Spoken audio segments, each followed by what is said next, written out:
I gather that the audience is quite heterogeneous, that you have different origins and not all are working on the same kind of problems, not only classical quantum, but perhaps more field theory or condensed matter, statistical physics.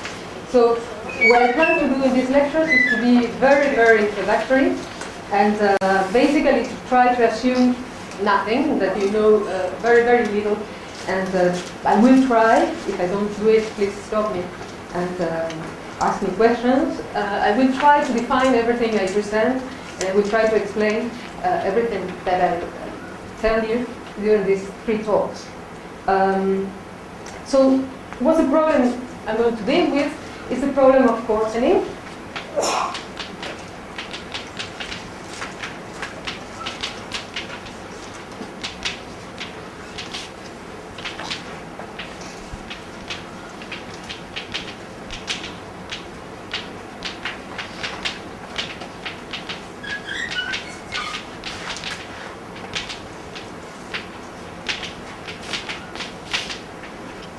So it's a problem that appears in the literature in different, with different names and in different contexts.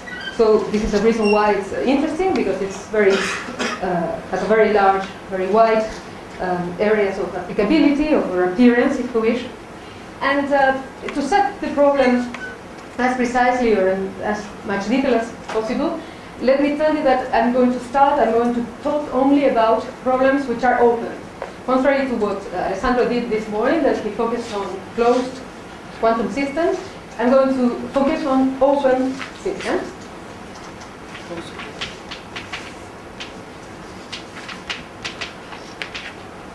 So I will have a problem that I want to try to understand, and I will give you examples of these later. So system in contact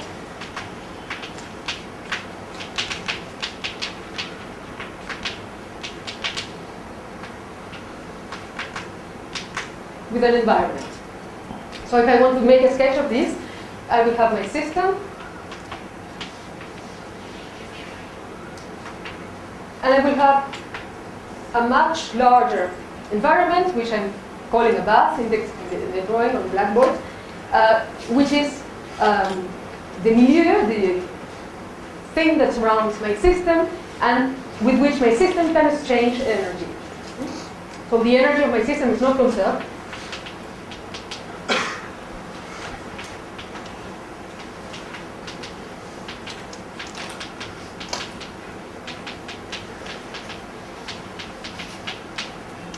And to make things a little bit simpler, I will consider that the number of variables of my system is going to be conserved. Okay, so the only thing that my system is changing with the bath is energy, but it's not particles. So if I call n the number of variables in the system is conserved. Okay, that's constant. So typically what one takes, as I said, is a bath which is much larger than the system. So in a sense, this choice of this setting is such that allows you to ensure that the system is not going to modify very much the state of the bath. So the bath is so huge that whatever happens to the system is not going to be very important for the status of the bath. But next, I have to say something about this n here, which is the number of variables of my system of interest. There are interesting problems from the out-of-equilibrium point of view that can be studied, for which n is finite. So Alessandro gave this morning an example of a simple harmonic oscillator, and he asked you to compute work and different properties of this harmonic oscillator when you change the frequency of the harmonic oscillator.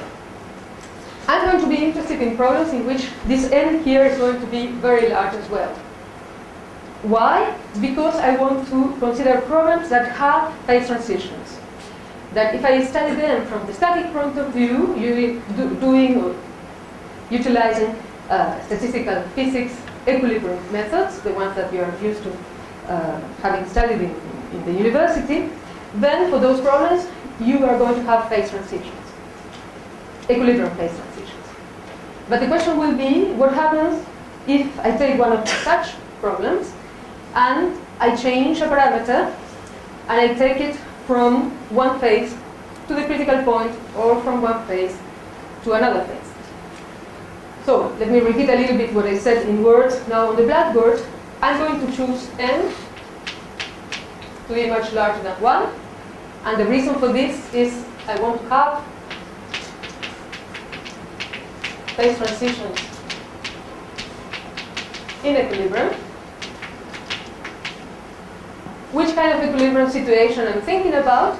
Well, I said already that I have a system coupled to a bath. I said that the system can exchange with the bath energy, and thinking in terms of a canonical setting, kind of a canonical setting,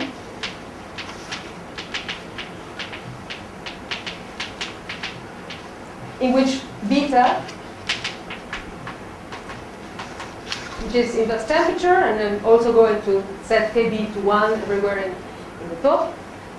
So this inverse temperature is going to be fixed. And it is the temperature of the bath with which the system is in equilibrium. It's in contact, sorry, not in equilibrium. So under these conditions, if I study the partition function of my system in the canonical setting, I will find that for certain systems there exists phase transitions. So let me recall a little bit which are the more common examples of phase transitions that everybody knows. So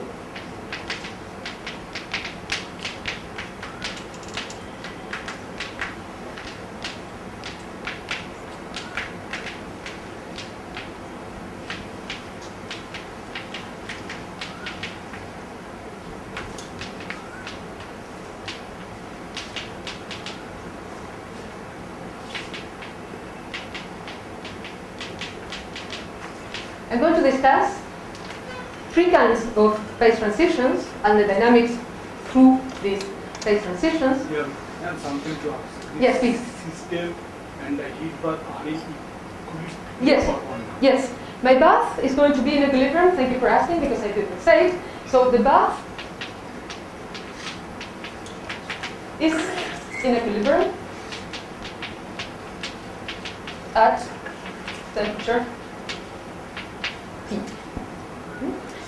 Now, on this blackboard over here, I'm just recalling the 3 standard kinds of phase transitions that I can find for systems of different kinds that I put in contact with the bath in equilibrium at temperature T. So, in first order phase transitions, what are the things that I want to stress? I want to stress that the order parameter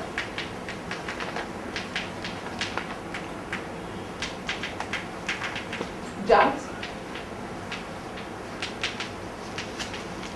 from 0 in what I'm going to call the disordered phase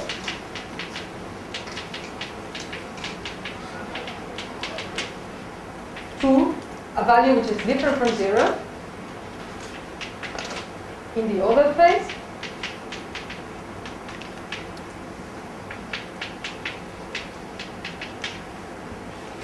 I give examples of this later on, but let me sketch here the 3 cases. In second order phase transitions, the order parameter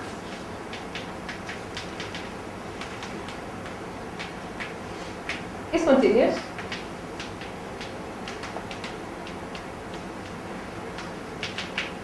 At the transition, but its susceptibility diverges at the critical point.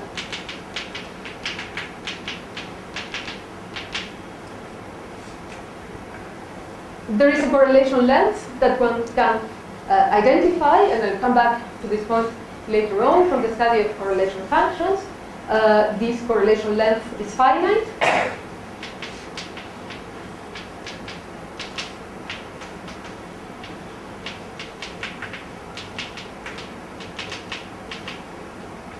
on both sides of the critical point, but diverges at that critical point.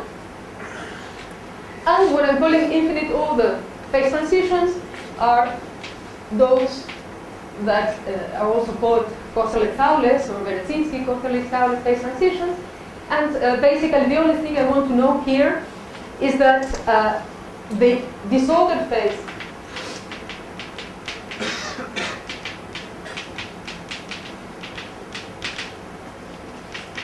is a usual one, meaning that in terms of this correlation length, the equilibrium correlation length is finite in it.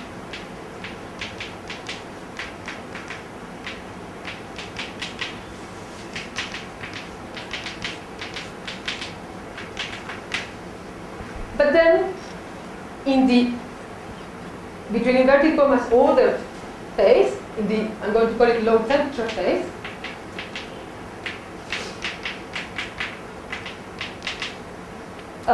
this equilibrium correlation length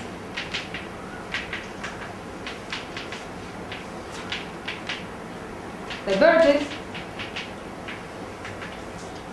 in this full phase. So there is a critical phase that extends over a finite range of the control parameter. So let me recapitulate and explain some of the things that I said. Yes? I can read the last word of the first disorder. You cannot read given? Infinity order? Yeah, infinite between inverted commas, because disorder KT Coarsening-Fowler's. The next line. Disordered phase is a usual one, is usual, while the low temperature phase is unusual in the sense that it's critical. So let me, yeah. Now, some people ask about this infinite order phase. I have not seen the mention of any after the paper of Sanardi. They at first use the agency Coarsening-Fowler's condition as an infinite order phase. In which sense it is infinite? I am understanding first order. I am understanding second order. Less than one derivative. But in which sense? Well, in the way I'm using this word, which is probably not the way that everybody uses it, is just because the way in which the correlation length, that I haven't defined yet, but I will define next, this correlation length diverges when you approach the critical point, the first critical point, from the high temperature regime. So you come from high temperatures where your system is disordered, you start going down. Also it's for this case, no? But it diverges exponentially, the one here. Well, here it diverges like a power law. No, it will be exponential or it will be power law depending on other system you react or react. In the problem the Fowler's transition occur for the taking of this symmetry. So there is no symmetry. There is no symmetry break, and this is why I didn't write another parameter here. I know.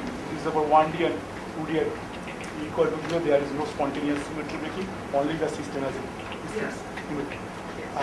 Yeah. So here there is no other parameter, so this is why I didn't write it here. I want to distinguish these two. The only reason I want to distinguish these two is because here I have a full phase, which is critical, and I will precise what I mean by this later on. So let me, yes? I mean, if you have transition to both condensate, it's normal second order transition, but you have full critical phase, right? Because you have also mono columns. So in some sense, having gapless excitation. I'm using infinite order only in the sense that, but I don't want to write the expression because, okay, if you want to write it, in the sense that this thing, the correlation length, as a function of temperature, here it goes like the exponential of minus something, t minus tkt, to the minus mu. So it's something that diverges much more than a power law. It's the only thing that... Critical phase below. I understand, yeah, I agree, but this is... Yes. the thing that I didn't want to write down now because it was a little bit technical for the moment. So let me draw below here a sketch in which I have a control parameter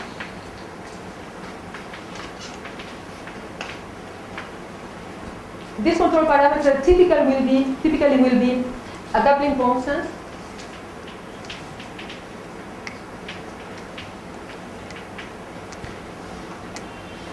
put in ratio with temperature in some way, and the way in which I want to present this control parameter is temperature over this doubling constant, which is this doubling constant will depend on the problem I have at hand. But the way in which I chose to parameterize this control parameter, I did it in such a way that I have, in this way, high temperatures here. And this is the disordered phase.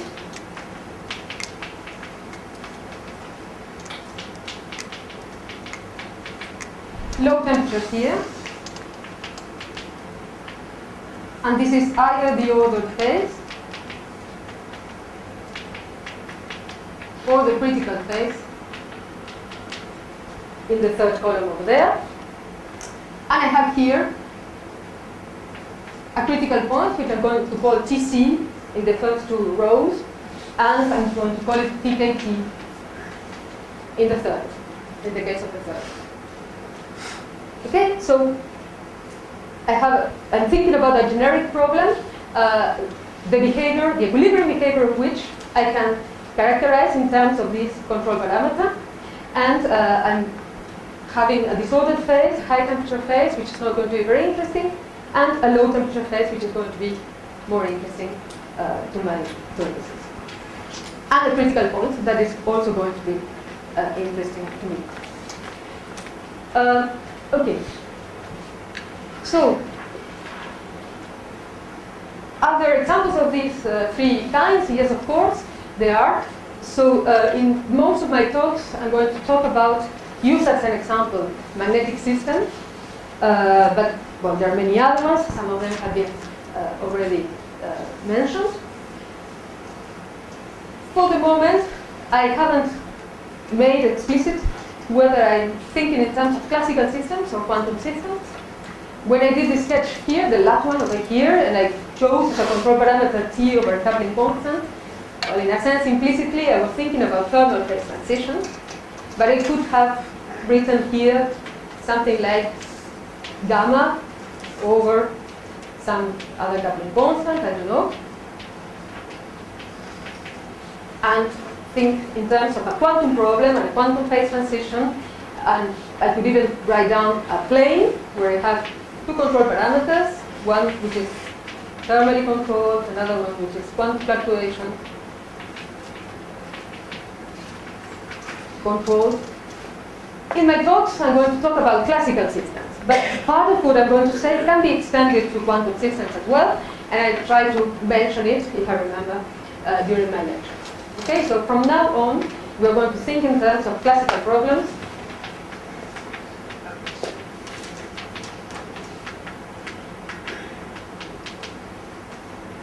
And thermal phase transitions.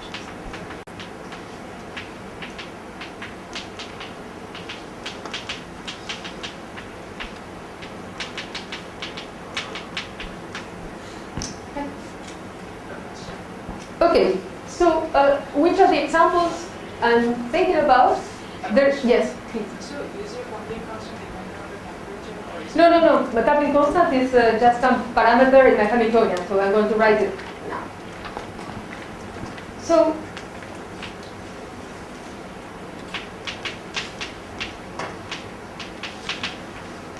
an example.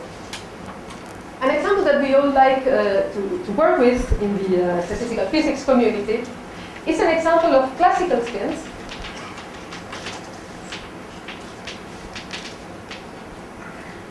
So there are no commutation rules here, it's just variables that take a discrete set of values. So I'm going to have n variables, which are these spins Si, and I is going to go from 1 to n. And I'm going to choose a situation in which Si, each of them, can take q values, integer values,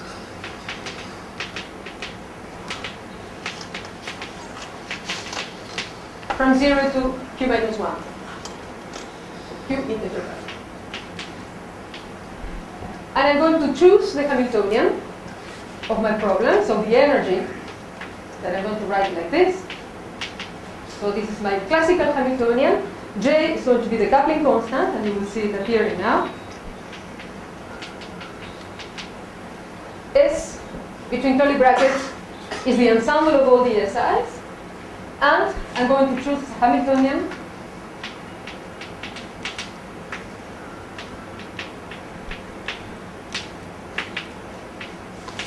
this expression here. Okay, so this is a Kronecker delta.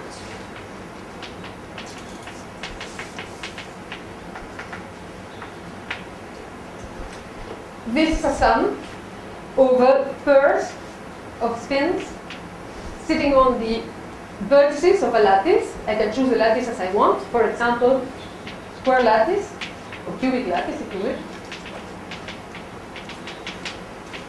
In 3D. And this means nearest neighbors. Or I can choose different geometries for the graph on which I want to define my problem. This defines different models. The ensemble of these models are called cohort models.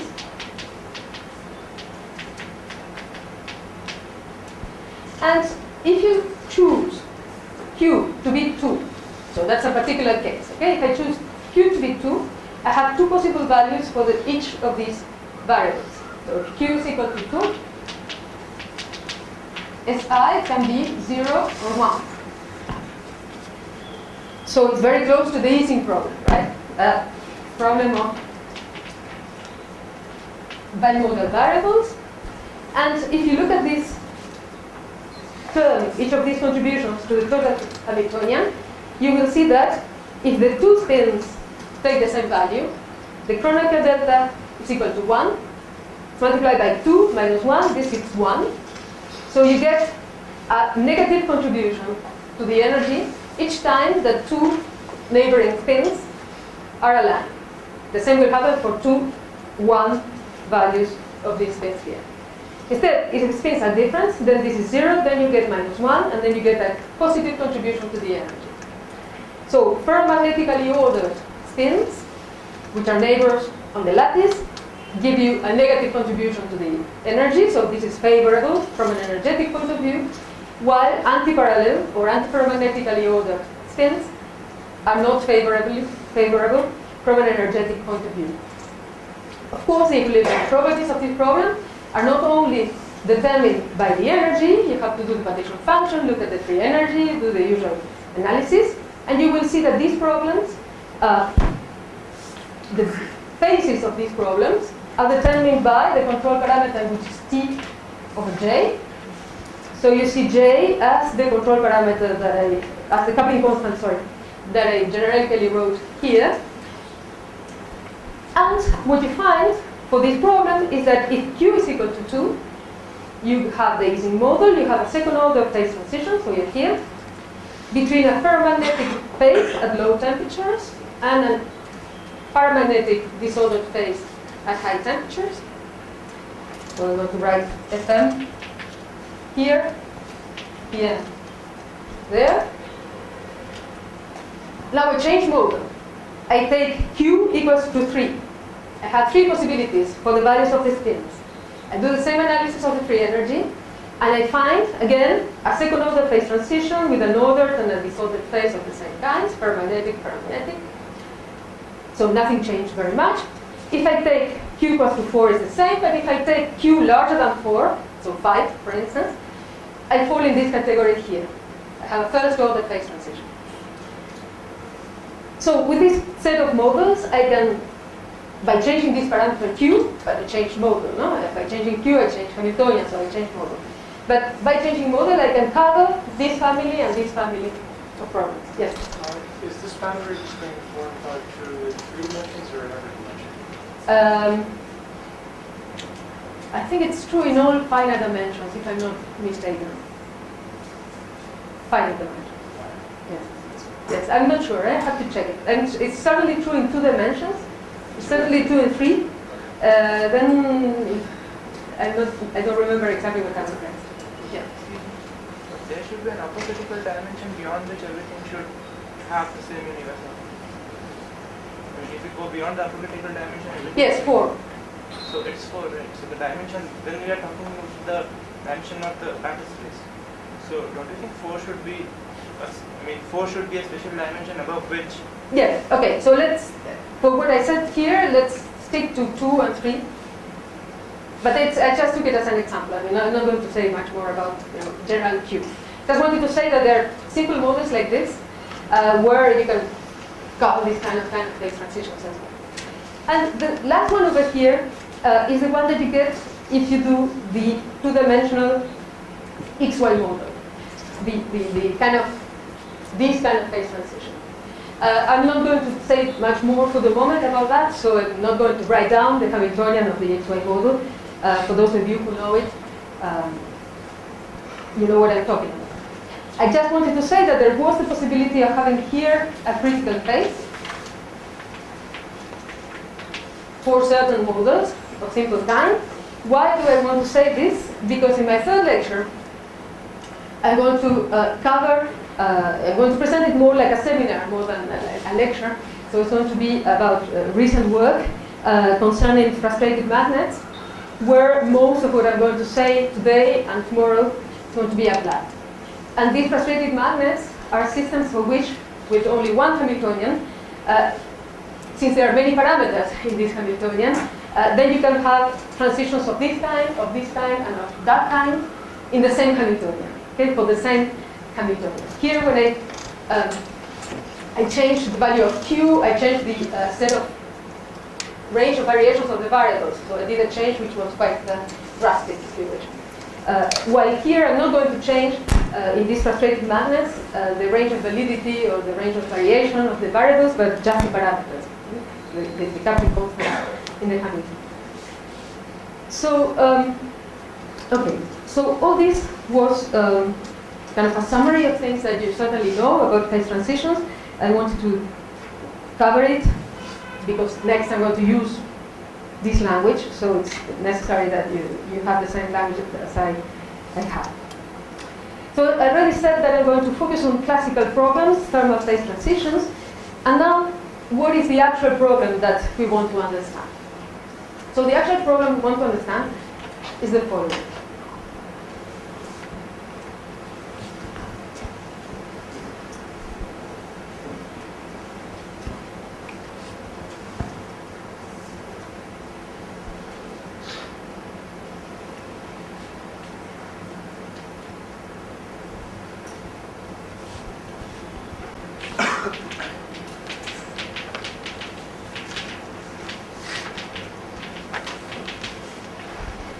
And I pick an initial condition from the thermal distribution in this situation. So my initial condition will be taken from a probability distribution of the S that is proportional to the exponential of e to the minus beta h of S with parameters beta and g such that I'm here. So like Alessandro did this morning in the quantum case. But now what I'm going to do is to do a quench. So I'm going to let my system evolve either at the critical point or below the critical point. Okay, so I'm going to take the system and let it evolve under conditions such that it falls at the critical point or it falls below the critical point. Now at this point you can complain and you can say, but in your example you talked about classical spins. And for classical spins, which is the dynamics? I cannot write Newton's equations for the classical spins. Okay?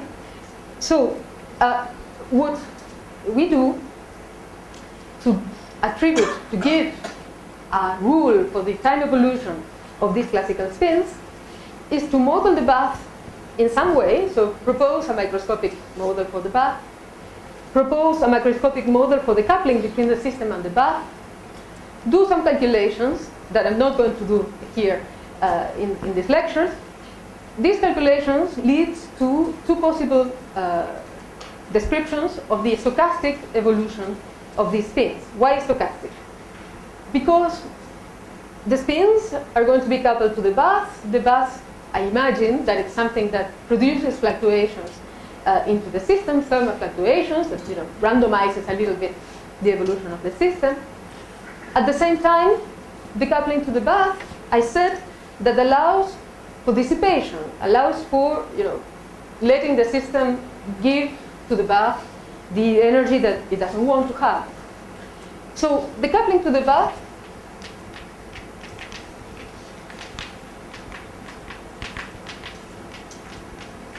I expect it will induce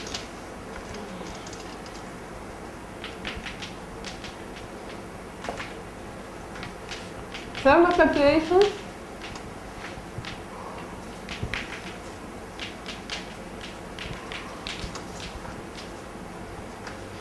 and dissipation.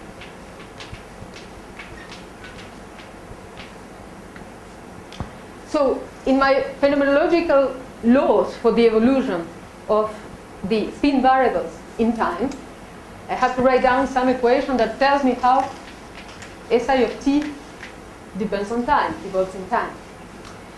So there are different ways of, as I said, doing this procedure that leads you to different approaches which are Monte Carlo type, time, very useful for simulations.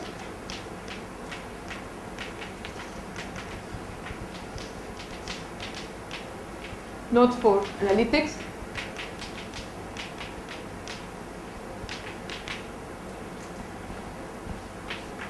There are approaches which are more master equation kind. I'm not going to enter into these details either, but I just want to mention it. And there are approaches that lead to Langevin equations.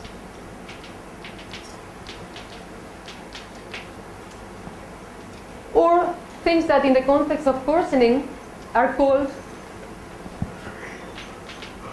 time-dependent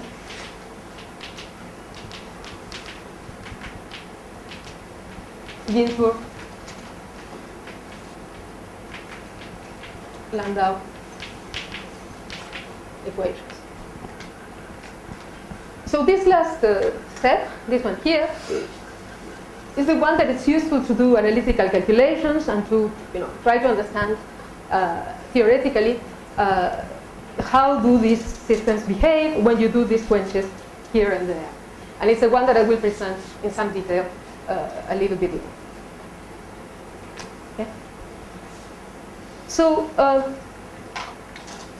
to summarize what I've said, we're going to use a set of equations of Langevin kind that are going to postulate. We can more or less justify how you get them. You can see notes of different lectures that I've given to see how this is done. I'm not going to do it in this set of lectures because it takes time, but it can be justified. I'm just going to propose this. Now, these quenches that we want to understand, as Alessandro said this morning, quenches is the word that is usually used when one does an infinitely rapid change of the control parameter.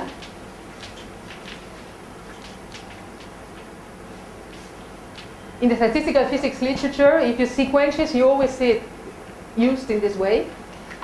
When a finite rate variation is used, we call it annealing.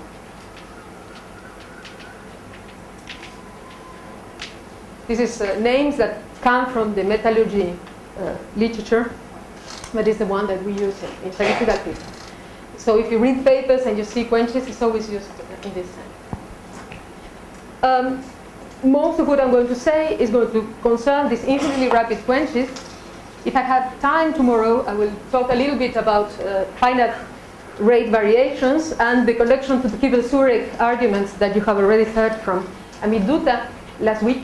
Only that, if I'm not mistaken, he discussed them in the context of quantum closed systems, and I'm going to discuss them in the context of classical open thermal phase transitions. And it's upon this difference. Okay, so now why are these problems? Why is this question of trying to understand what happens with a large system taken through a thermal phase transition interesting? So the first reason is because there are an enormous number of real systems that undergo these kind of phase transitions, and that you don't want to understand. You do want to understand what happens with them in the course of time. And I'm going to talk about these. Magnets are the very traditional example that were studied since the 50s, perhaps, from this point of view. And these artificial frustrated magnets are kind of the last realization of this same sort of phenomenology in the context of magnetic systems. So they are also interesting from this Kibble-Surek point of view, if you wish, because I think they make precise a certain amount of misunderstandings that there were in the literature of that kind of field. Another reason why these problems are interesting is because you heard last week Jorge Kurchan talking about glassy systems. And I think he gave you a kind of introduction to the phenomenology of those glassy systems, which are very difficult to understand. We don't really know what is going on in those problems. While here, I will show you, we understand very well what are the mechanisms for the evolution, what is the system doing at mesoscopic scales, at macroscopic scales later on. We have a perfect understanding, qualitative understanding of what these problems are doing. We don't have a perfect analytic description of the set of equations that we end up writing down. These kind of equations, because of course they are non-linear, and solving non-linear field theories is not simple if they are not in some perturbative regime, and these they are not. So, from the analytic point of view, in the sense of writing down solutions in the form of hypergeometric functions or something like this we cannot do. But we can explain very well, and we can understand very well the phenomenology of this problem. So, if you want to put these in context, in contact, or in confrontation with glassy systems, it's kind of, we can try to see if there are similarities, if there are differences, if we can identify aspects of glassy systems that resemble aspects of these Coarsening systems, and help us in this direction as well. Yes? The quantities you are going to look at, does it depend on whether you are doing Monte Carlo or Lambda equation? No, the behavior, there is kind of a universality in the sense of there are going to be universality classes that appear. I will mention them by the end today if I have time. In the sense that you can change the microscopic dynamics a little bit, but if you don't change conservation laws, or if you don't change the dimension of the other parameter, or the same kind of constraints as in equilibrium phase transitions, then your dynamics fall into universality classes. So using Monte Carlo, Glauber, all these kind of different microscopic rules will not give you differences when you look at global objects. Things like this. So there is robustness in this sense. Okay, are there other questions before I go a little bit more technical? No? Okay, so what I want to do is go back to this description of equilibrium phase transitions to later make it dynamical, or at least a guideline to try to understand what's going on dynamically.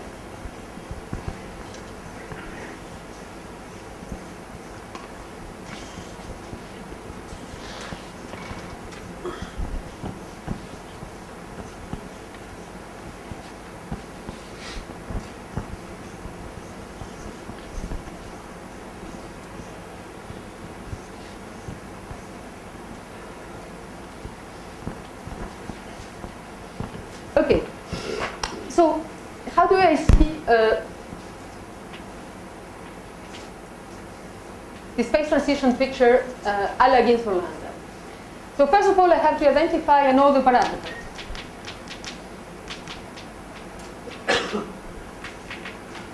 Okay, so here I will stick to first and second order phase transitions and forget the last infinite order kind that I mentioned before. So, in 2 words, what Ginsburg-Landau did is to say, well, first of all, we identify the order parameter. Let me call it phi. I'm going to write down another parameter which is scalar, but there could be other cases, but okay, I'm just taking a scalar order parameter. I put it here. And what they do is they identify a function null, if you wish, of this order parameter that takes a form with a single minimum at the value 0 of this order parameter in the disordered phase. So where the control parameter is above the critical point. And now I'm going to distinguish here what happens in a second order and in a first order situation. So here I'm going to write down first order, and here I'm going to write down second order. Let me erase this so that you don't get confused. Okay, and here I have. So in both cases, at the high temperature regime, I have a single minimum where phi is equal to 0 and no structure. Now, what Ginsburg-Landau tell you is that when you start tuning your control parameter, not tuning in a time-dependent manner, I'm just saying that I'm studying the equilibrium properties of this problem for different values of the control parameter, but I'm not changing it in time, just superposing the plots of this f of phi for different values of the control parameter. So you know that in a second order situation, what happens is that at Tc the curve becomes flat, close to phi equals 0, and that below the transition, the system develops 2 minima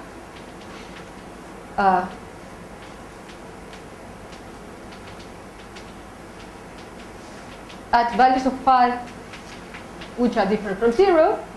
For example, for the 2D or for the 2D Ising model problem that I mentioned before,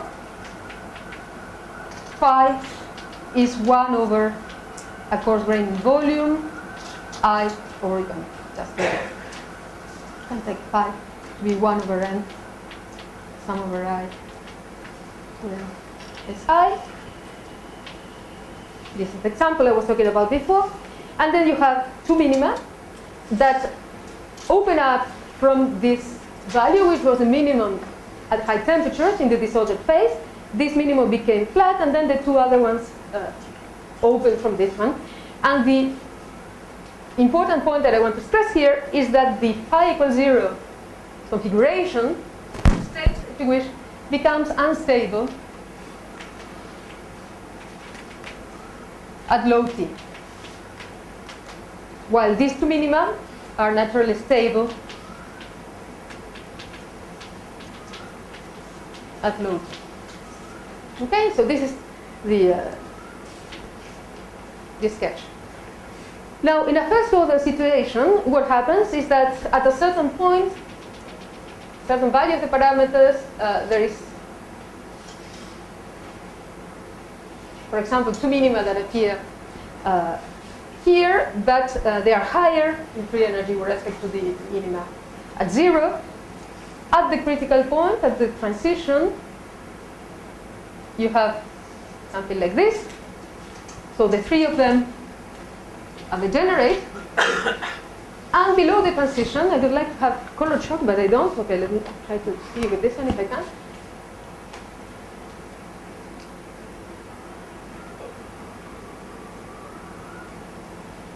Do it this way.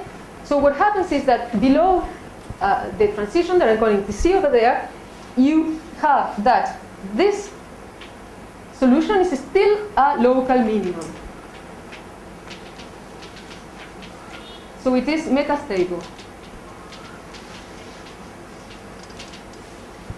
While these other two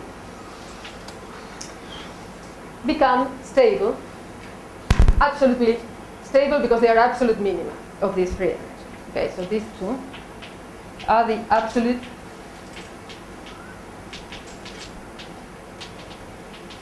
minima of the phi. So this is an example of what can happen at a first order phase transition for a problem in which you go from a phi equals 0 state at high temperatures to 2 degenerate.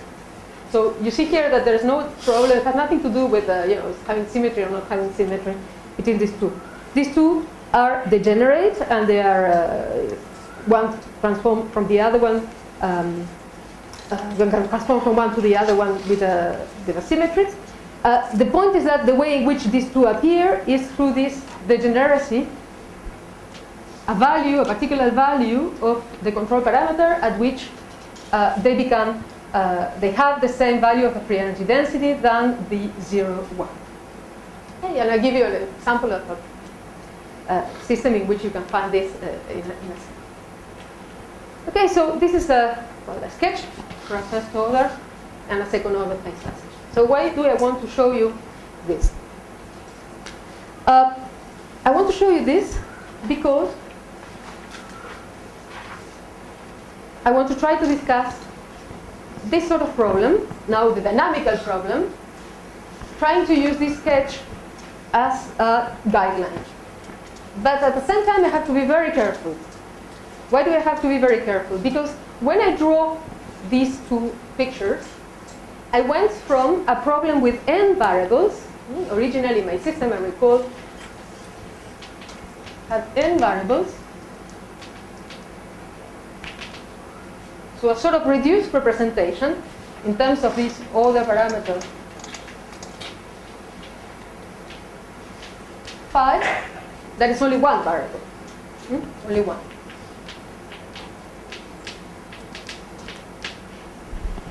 So let me leave this on the blackboard for a second, and you will see a bit later why I want to make this proviso, or say this in this way. Okay, so if I start my dynamics from a configuration which is disordered, which is a configuration taken from this probability distribution at very high temperatures, in this plot, what I'm doing is I'm having one point here. Okay? But this one point, phi equals 0, corresponds to many, many configurations of the space that combine to give phi equals 0. All of them. Now, if I want to think in terms of making this quench either to the critical point or below the critical point, saying that this corresponds to changing in time this potential, this form of f of phi, from being the one that has only one minimum to being the one that is flat or the one that has the two minima.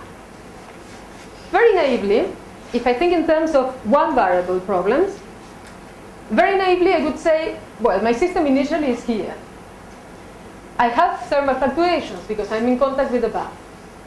A thermal fluctuation will kick my system, the point that represents my system, which is sitting in this phi equals 0 position, it will kick it away from phi equals 0. So take the case of the double well situation. Naively, I would say the fluctuation will kick it, let me try to use the other color, will kick it from here, say there. And once it's there, it's sitting on a rolling direction. So very naively, I would say it will fall here, and it will equilibrate.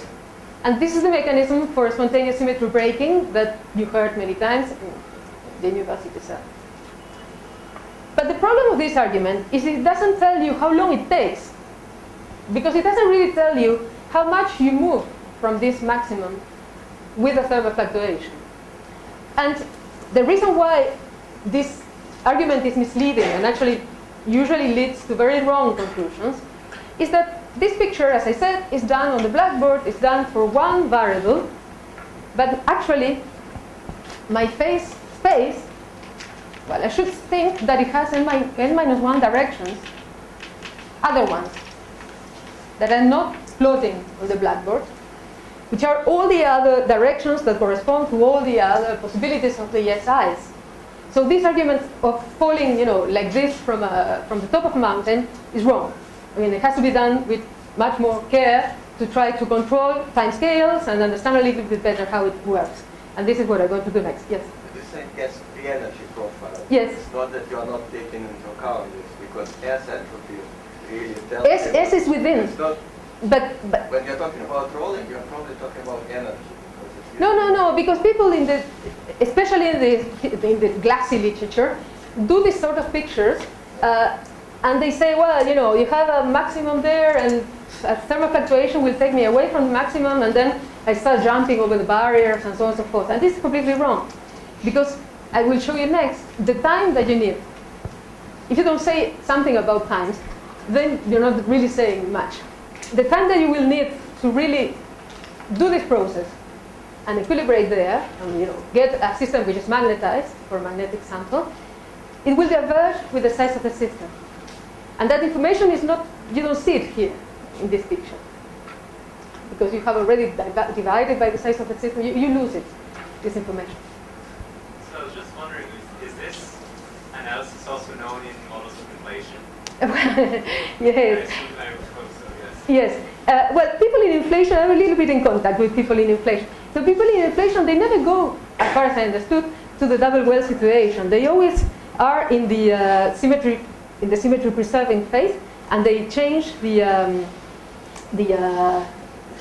openness of the potential. So they change the lambda in the lambda hypo theory, right? They go from something which is like this to something that is much more like that, but somewhere here. So there it's a little bit different. Inflation often the potential is fixed. And I think the relevance being also, if you're not talking there about the dynamics of the average of this scalar field over all of it in space, you're just talking about the dynamics of patches over the field over a single puzzle volume. So Okay, but that process can happen in time. yeah, exactly. But then you have to be careful about what's the size of this patch, right? Yeah. So if you control, if it's a finite patch, that's fine. But if it's a patch, you have to be careful. Ever worried about a finite patch because the geometry is because of the space-time geometry, which is Okay. Yeah. Yeah. But you agree with me that they never go through the symmetry broken phase, or not? From what I've seen. I mean, the potential. Usually, inflation, the potential is tricky. You're starting up on the hill. I mean, there might be some. During inflation, there's no control parameter for the potential itself. You're just starting up inside the hill. And you let it roll. The scalar field is just rolling. It's rolling, yeah. And So it's very high up here, right? There's 5-4 models like that. There's ones which will fall off and start at the top of the hill and roll down. Those give you different geometry. So the only thing that I want to stress here is that if this problem was really the problem of a particle, one particle, in a potential like this, right? And has to be, sorry, my drawing is quite bad. Anyway, if you have your particle here, if it's at 0 temperature, it stays, of course. But if you have thermal fluctuations, then a little thermal fluctuation will move it there, and then it's true, it will fall. But in that problem, you cannot interpret the phi as a particle, because the phi is a global object, and there's much more information that you're not including in the behavior of the system if you only look at phi. This is what I want to say here. So let me be more precise and let you show that what I'm saying is true, that the fact that the time that you need to roll here, that I'm going to call Tx, is a function of the size of the system, and it's a function that diverges, let me write it like, diverges with size of system. So now I want to do some technology. What I'm showing you here is the simulation, Monte Carlo simulation. So this is using one of these stochastic rules. The name there, NCOP, is a technical name for saying that this dynamics doesn't conserve the other parameter. Basically, what it means is that if I have, say, a configuration in which I have two neighboring spins that are parallel, and my stochastic rule tells me, look at this one, and turn it around with a probability that is dictated by these Monte Carlo rules, I can turn it around. I can go from this to that one if my probability rule allows for that. If the number that I draw, from the Monte Carlo tells me to turn it around, I do turn it around. And you see, locally, this configuration has magnetization 2.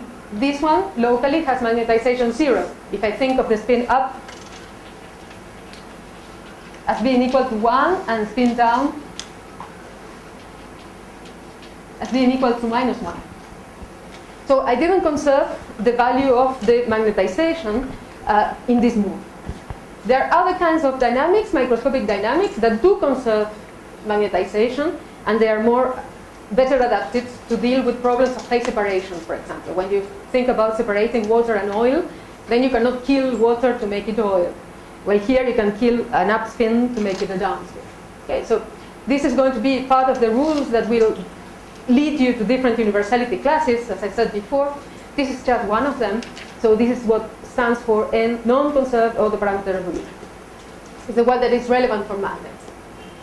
So what I'm plotting here is the absolute value of the global magnetization. So the phi that I defined here is what I'm plotting for different system sizes. So this is the linear size of my 2D Ising model. So this is 20 lattice spacings, 100 lattice spacings. And what you see is that if you do your simulation for a small sample, well, the magnetization starts around 0, as I said, because I'm in the sorted phase initially. But then I evolve at a temperature that is below the critical temperature. And what I see is that the red dots, you see very quickly, go and reach the value of the magnetization that is the equilibrium one at that working temperature. So it's like saying here that my point rolled and took this positive value here.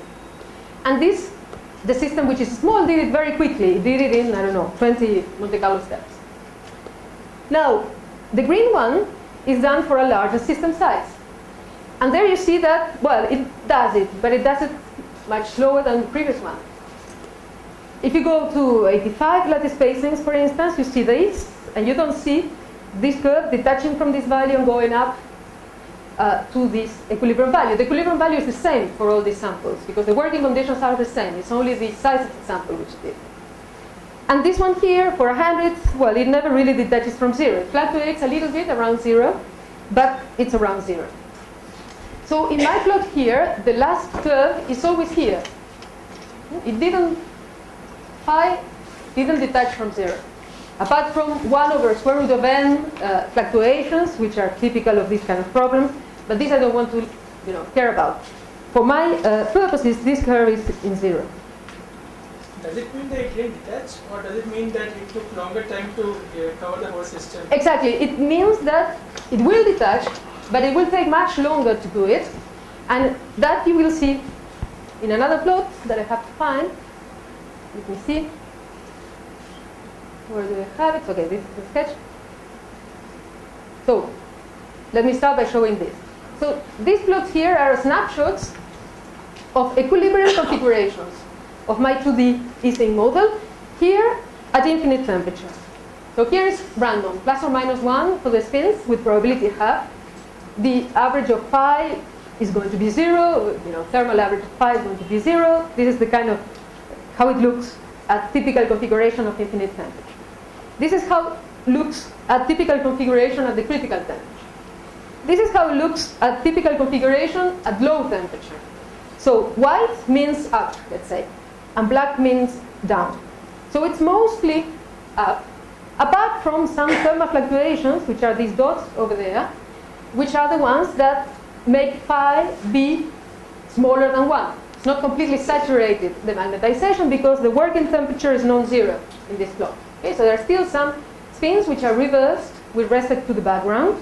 There are a few with respect to the background, but not so, well, there are sufficiently many as to make phi be a little bit smaller than 1. Yes? Also state this black and white first. Say it again, sorry? Could you also add to state this black and white? Sure, sure, which would be the other one, right? So say that this one corresponds to this point here, and what Henk is saying that is there could be the equivalent reverse one where you have mostly black and some white flipped spins within the background. Now, this is called the equilibrium typical configurations of the problem. Now, what we are doing in dynamics is that we are starting from this kind of initial configuration, letting it evolve with Monte Carlo dynamics under these conditions, let's say, below TC, and we want to know how this configuration goes to this configuration. But from the previous plot I've shown you,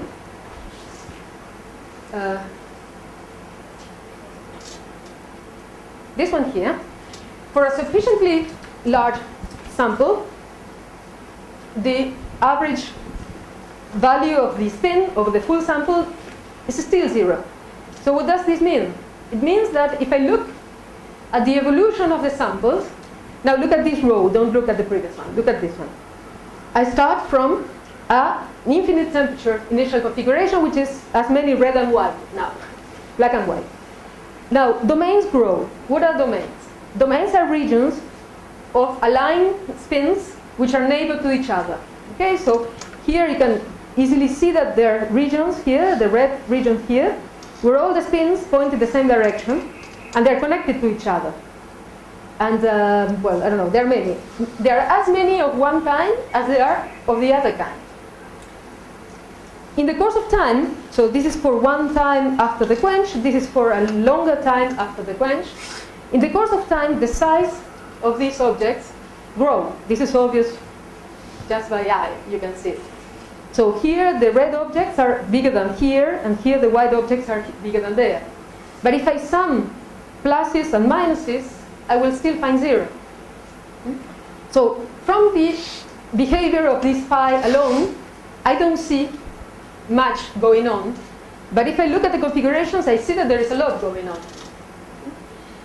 So what we are going to discuss next is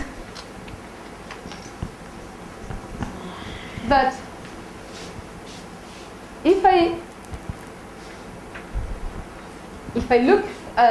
go back to this phi of time plot, and I'm going to compress a little bit my times so that they enter in this piece of blackboard. What I'm saying is that there is a regime that is going to last until some time here, that is going to be a function of the linear size of the sample, and that is going to grow with the linear size of the sample in a way that will make precise later. After this time, well, I have some increase of the magnetization, and it will go to one of the two states here, either to this one or to that one. That's the spontaneous symmetry breaking procedure, if you wish.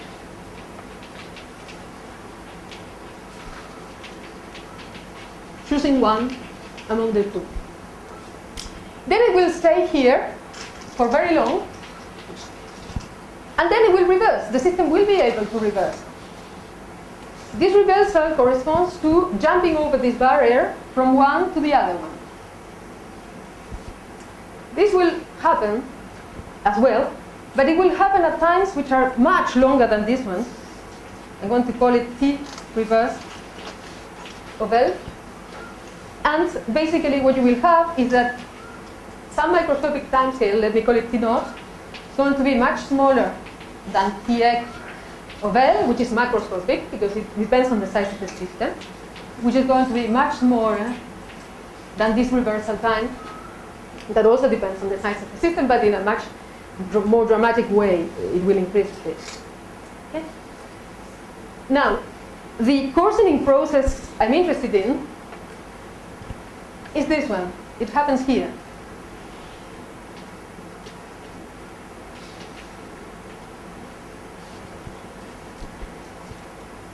Here, there is not much going on. Here, it's like equilibrium dynamics within one of these pure states, we like to call them in the statistical physics literature, in one of these two states of my problem. It's like having set my problem in equilibrium and looking at the thermal fluctuations of it. So it's like, what I'm saying here is that the only dynamics, right? No, the other side. Yes. So in this regime here,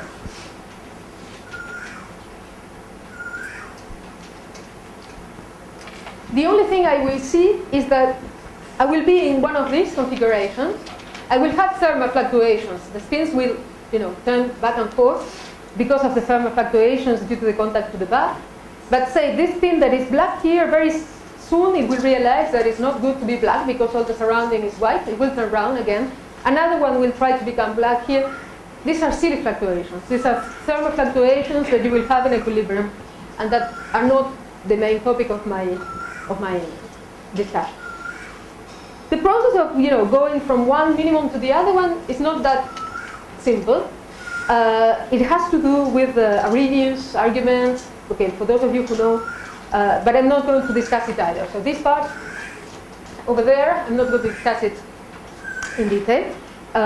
What I'm going to discuss is this, where you see this ordering process taking place, the one that we saw here in these three snapshots: initial time, intermediate time, longer time. Now, what is the difference with the snapshots? Yes? So this reversal procedure, that happens at the temperature below TC? Yes, it can happen, yeah, below TC.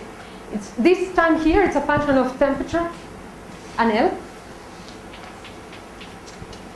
And you can estimate it with instanton calculations or the jump over the barrier a la Arrhenius, so there are different ways to compute it.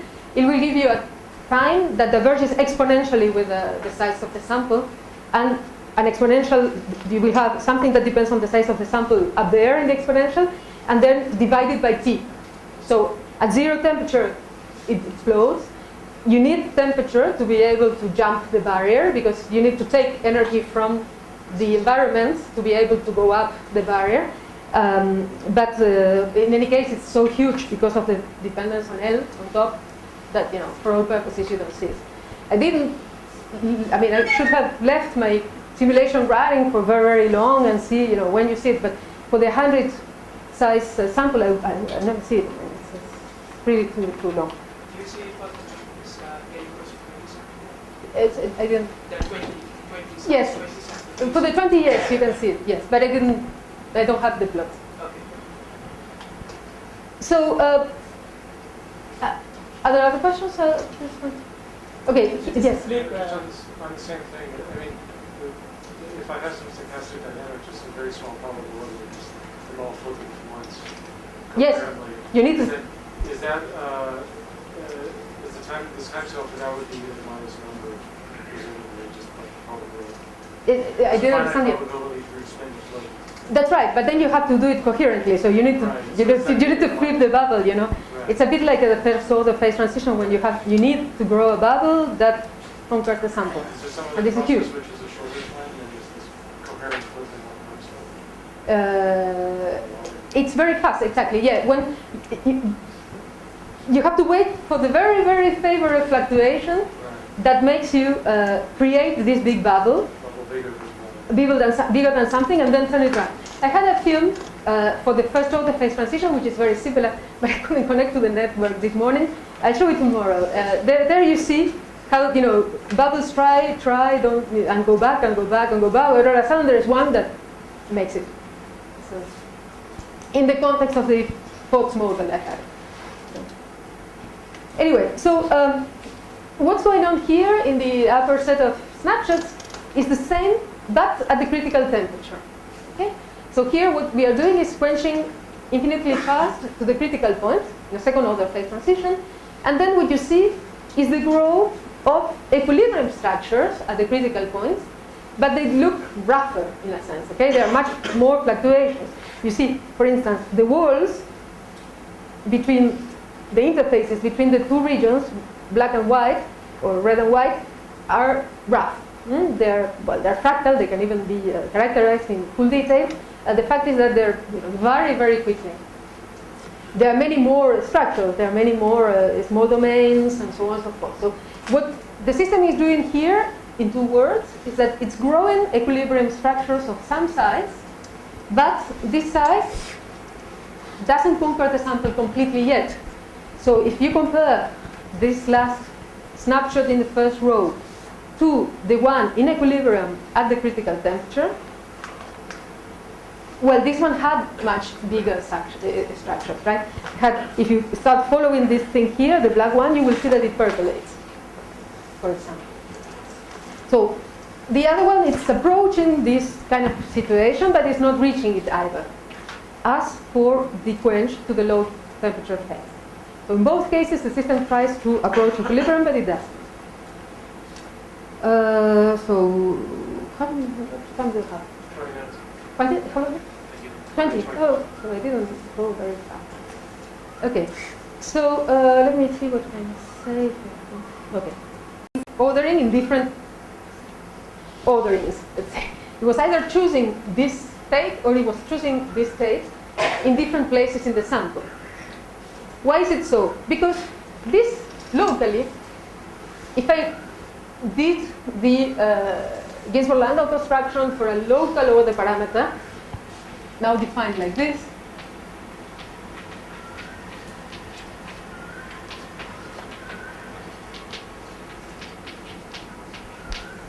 so I'm doing a coarse graining of the spins around a point R in space with a volume V around this point R. For each of these phi of R's, Ginzburg-Landau tells you to write down something like this. So for each of them, the phi equals 0 configuration in this second order phase transition becomes a maximum. Becomes a maximum, so it becomes unstable. So the system doesn't like it. But the problem is that it has 2 possibilities, either this one or that one, and in some places it chooses the plus phi R, if you wish, call it phi 0, and some other places the minus phi 0 of R.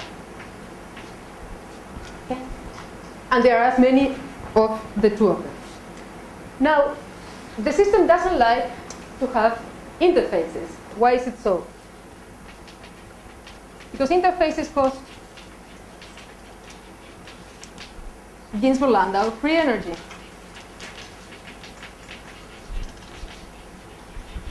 Because if you recall what these people tell you to do when they construct this free energy density, now extended to this local order parameter, what they tell you to do, let me try to use the notation that I will use later.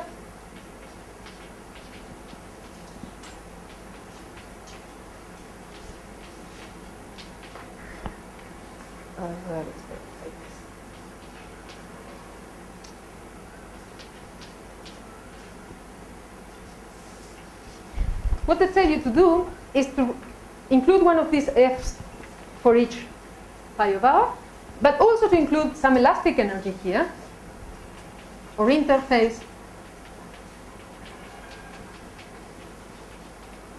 We call it elastic, we'll call it surface tension.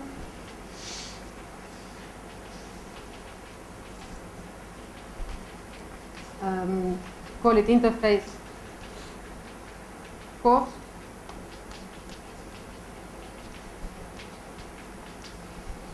This is the most appropriate name in this context. Why is it so? Because you see that there is a gradient here.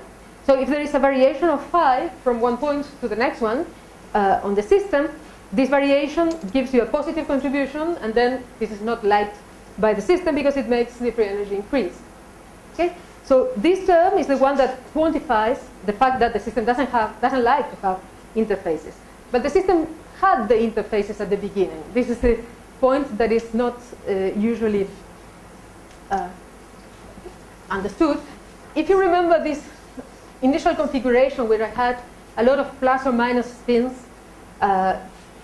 taken at random from the probability distribution, bimodal probability distribution, P equals 2 minus a half at initial temperature infinity.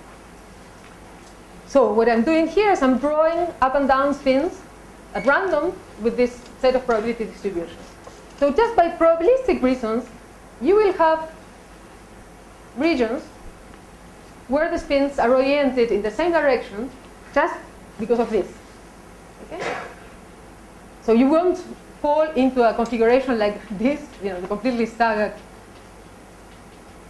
configuration.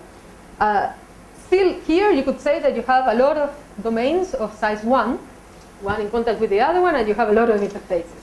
Well, with this kind of initial configuration, you will still have a lot of interfaces. You will have a lot of small domains. You will also have a lot of big domains. I'm not going to discuss that, but they're already there in the initial condition. Then they tend to grow because of the fact that they want to grow. They want to order even more than they were initially locally.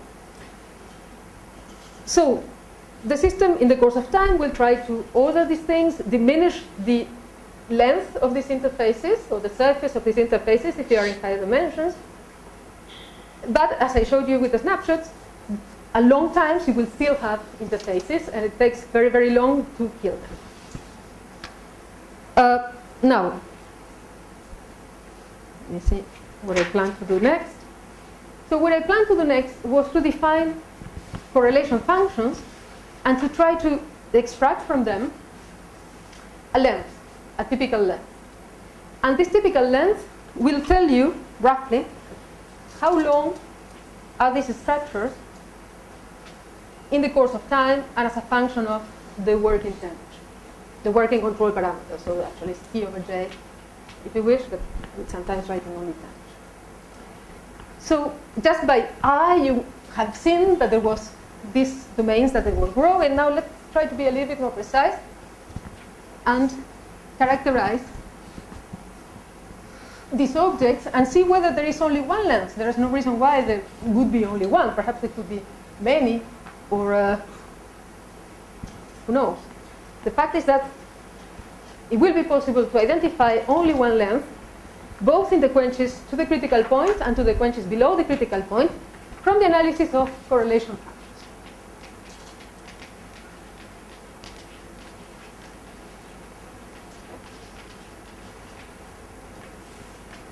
Okay, so from equilibrium analysis, you know that in equilibrium, one tends to look at two-point correlation functions that I'm going to define like this, for example. I'm going to define them. Let me use the notation that I'm using here, so that then you can follow the notes.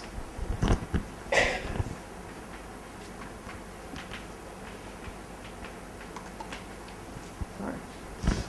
Equilibrium.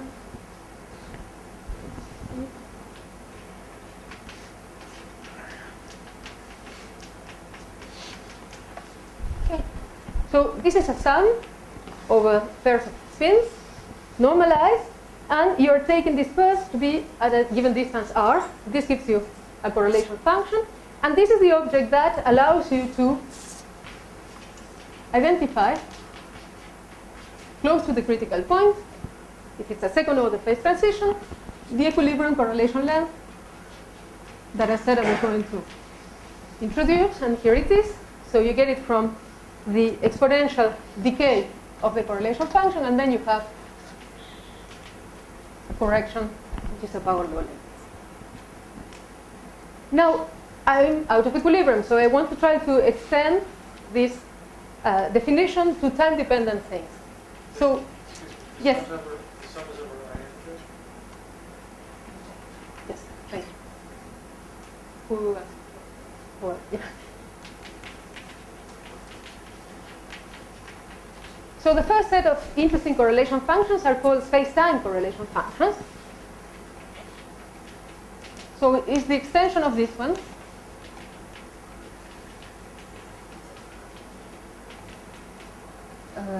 Here, same constant.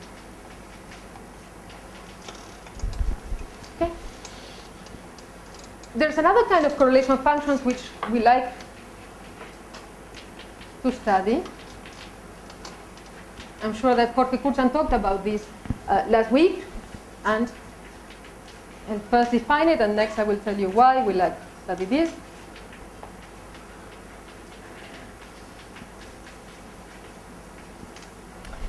So in the first case, what you're doing is you have your system. You take a snapshot at the same time, one snapshot, only one snapshot. You take two spins at a given distance, and you construct a correlation between them at the time that you chose to work at. In the second case, what you're doing is you take two snapshots.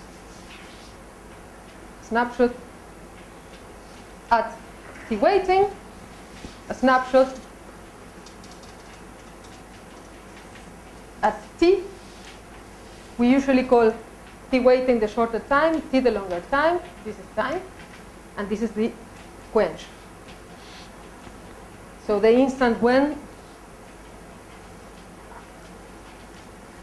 the system went across the phase transition.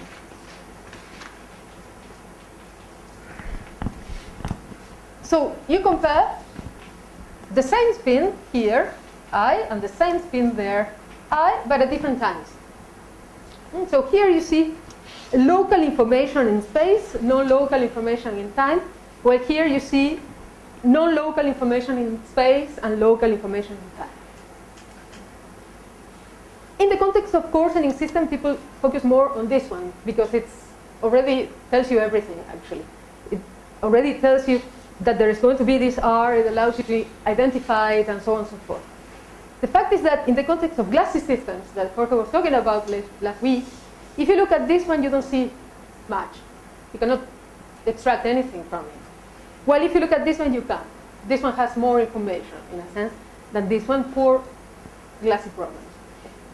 In the context of coarsening, this one gives complementary information to that one. I mean, it doesn't give you more, but it confirms what you already found with this.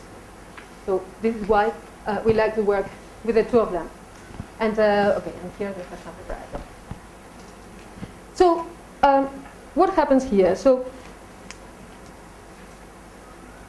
I said already what happens in equilibrium with this kind of correlation function. In equilibrium, one can also look at dynamic quantities. I mentioned it a little bit before. I said that you could pick a configuration where your sample is ordered with some thermal fluctuations. You can let it evolve and see what happens with this evolution. And in that way, you can construct the equivalent of this quantity here.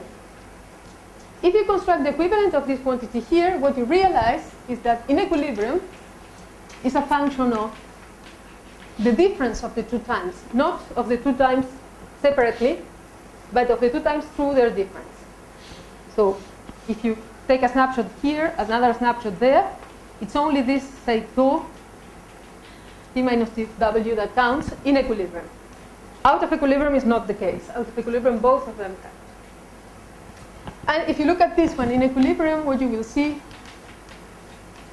is that, well, close to the critical point. Let's put it, I'm going to write it down here for reference.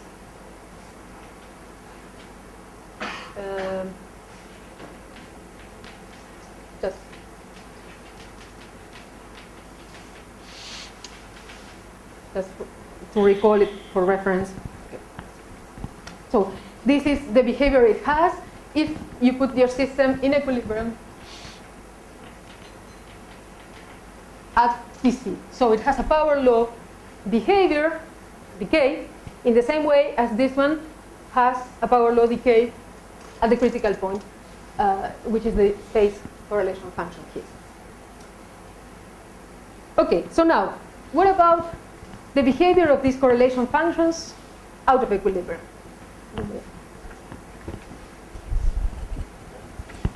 In here,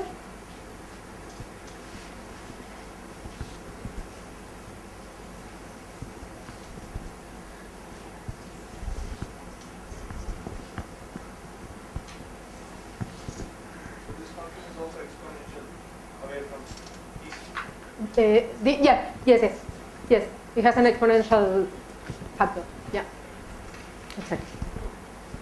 Yeah, what he's saying is that away from TC,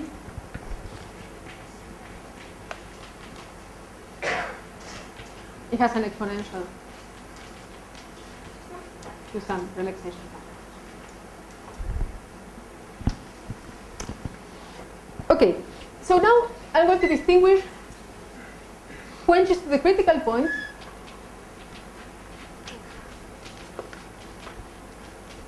from quenches below the critical point. And what I'm going to say now is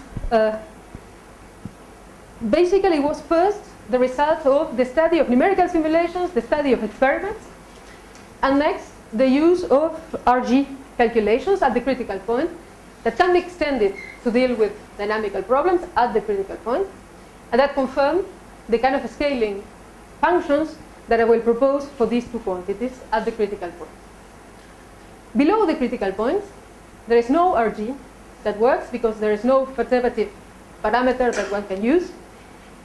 Basically, there's no performance analytic method to derive the scaling functions that I will show you, but there are some approximations, and one of them I will discuss tomorrow, which is a large N approximation. And since there are people here in high energy, I'm sure they are familiar with large N methods, and I thought that perhaps doing this exercise on the blackboard could be interesting to them. So, what happens with this C of R of T? So what happens is that it factorizes in 2 times.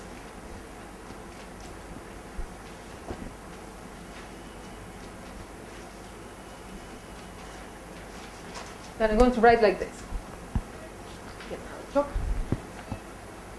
So there is a factor here that is the equilibrium behavior. And there is another factor that really takes into account the out of equilibrium relaxation of the problem. And that can be scaled in a way such that it's a function of the ratio between the distance and a characteristic length that grows with the size of time, with the length of time. And one extracts this RC to be a power law with a dynamic critical exponent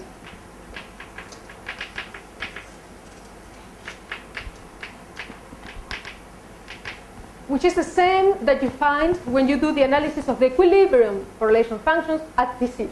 It's the same that it's here. So the difference is that here I'm thinking about the quench, and there I was thinking about putting my system in equilibrium at the critical point and letting it evolve from the equilibrium at the critical point.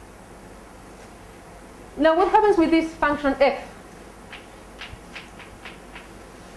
I have to give its limiting values to make it complete, let's say, definition. So this function f is such that f of 0, meaning, if you wish, let's write it this way. For x much more than 1, so where the distance is much smaller than RC, this function f goes to a constant. While if x is much larger than 1, this function x goes to 0. So what does this mean? It means that if I draw, I have an actual plot from simulations, but it's going to be quicker if I do it myself.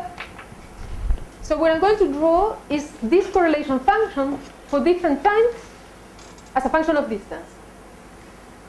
So they will start here, the correlation function will do something like this.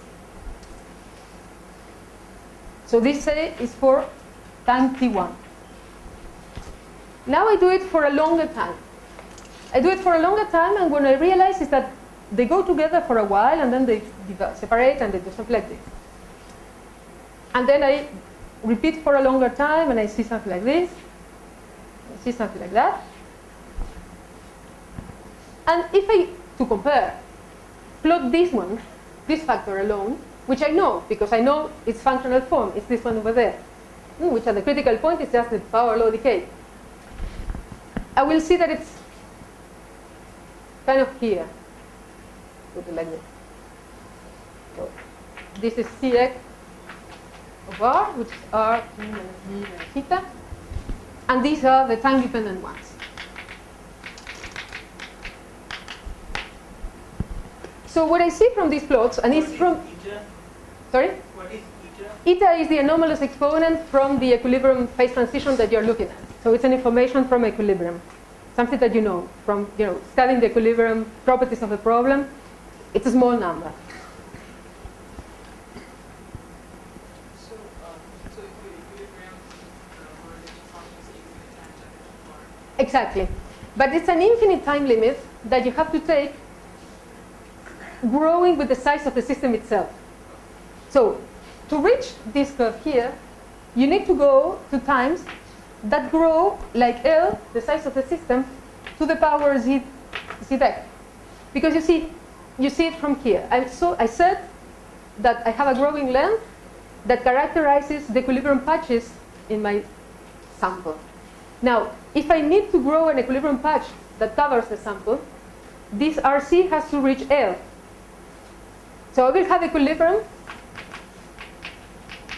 when RC of t, let me call it x, is of the order of L. But I know that RC is equal to this. So then I get Tx like this.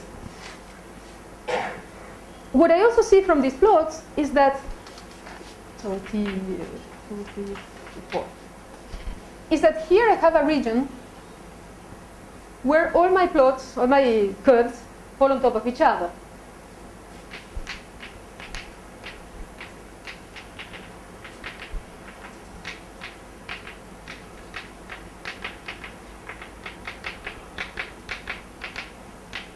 And this is fine, because you see, this is a regime where R, the length, is smaller, so somewhere here, R is much smaller than RC of t. If R is much smaller than RC of t, this argument of my scaling function is much smaller than 1. This factor goes to a constant, and then I recover my equilibrium correlation function. So here I have Cx of R. The dynamic curves are on top of the equilibrium one. But here they're not. Here is where I see the actual fact that all these correlation functions depend on time, and the system is out of equilibrium. So here is where what controls the dynamics is this factor. Actually, if I pick this expression, I pick the, say, if I pick the numerical data, this is the usual way in which one does scaling with data. So I pick numerical data for CR of t. I divide by this analytic function, which I know. Then I get new data that I plot as a function of R over RC of t, with this proposal for RC of t. If I do that, I get my scaling plot, which looks like this. I'm going to plot it here. What?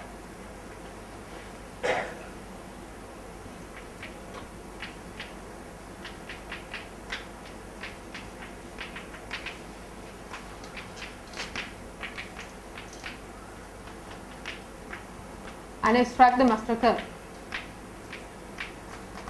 from here. So I have some curve there. I can try to do some fit and get which is the functional form of the S of x. I guess I'm about to. Okay, so what I'm going to do, because I don't want to go over my time, is tomorrow I will come back to these scaling functions, I will discuss what happens with this correlation function, with this one, at the critical point, the one that I didn't discuss. And I will discuss these two below the critical point. I will make the difference between the two cases and the two scaling forms that we will find. And what I'll try to do is to solve one model, which is a mean field problem. Of course, as I said, we cannot solve the actual Ginzburg-Landau time-dependent equation because for the scalar field it's too hard. But in a large n limit, we can do it. And in that case, we recover all these scalings that I'm here just justifying from a phenomenological point of view. There, we recover them analytically, and we can compute this IISc, and we can compute this function f, and we can do a lot of things and be happy because it's consistent. So, okay, so I'll stop now here. If you have more questions, you can ask them now or later. I'm around.